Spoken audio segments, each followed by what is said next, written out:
Alex, tu te souviens, je t'avais dit qu'on allait s'aimer jusqu'à la gare, non? Oui, bébé. Mais sincèrement, vu ta situation financière, il faut arrêter le train, je vais descendre.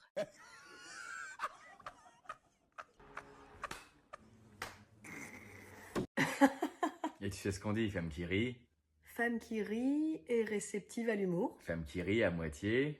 Femme qui rit à moitié, ouais, c'est possible de rire et en même temps ressentir une certaine tristesse. Mais non, femme qui rit à moitié dans ton lit. Ah ouais, non. Ah bon? Non. T'es sûr parce que moi je croyais que Ouais, mais non. Ah. Voilà. Du coup, j'y vais. Et je trouvais la raison pour laquelle les gens ont peur des Arabes, c'est à cause des reportages. Je te jure. Dès qu'il y a un reportage sur l'islam ou sur les Arabes, ils te mettent toujours une voix off qui fait peur. Et qui mélange tout. Ça commence toujours comme ça. Avant de se convertir, Jérôme était un fan de Kenji Girac. Aujourd'hui, Jérôme est devenu Mohamed. Et son artiste préféré, c'est Cheb Khaled. Alors le rail est-il le précurseur de l'islamisation en France? Cheb Khaled est à la tête d'une filiale terroriste. Et enfin, à qui profite le commerce du tagine aux olives? Toujours une question qui n'a rien à voir comme ça.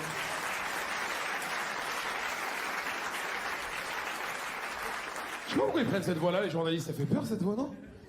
Ils peuvent même te raconter l'histoire d'une famille qui va dans un camping à Palavas-les-Flots. Avec cette voix, t'as l'impression qu'ils vont dans un camping en Syrie, la famille, tu sais.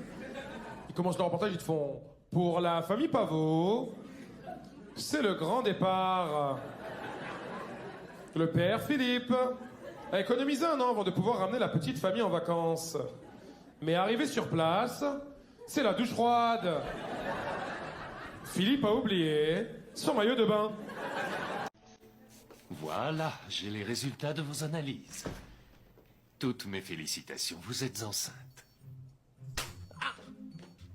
Madame Solis... J'en ai strictement rien à faire. Vous m'aviez dit que ça n'arriverait plus, que c'était impossible. Chez les humains, le système reproducteur est complexe et souvent imprévisible. Des miracles peuvent survenir néanmoins. Et ça n'a rien de miracle, ça. C'est une catastrophe. Mais oui, mon mari est aveugle. Ni lui ni moi n'avons un travail. Et puis, mon mari est aveugle. Croyez-moi, les enfants sont une bénédiction. Vous verrez, ça finira par s'arranger. Ouais, ben vous avez plutôt intérêt à avoir raison. Et puis ce chiffre-là, ça veut dire quoi? C'est votre bêta-CG, son taux étant très élevé, il se pourrait bien que vous attendiez des jumeaux.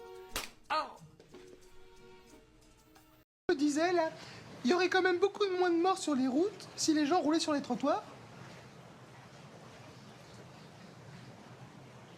C'est une idée que tu viens d'avoir? Oui.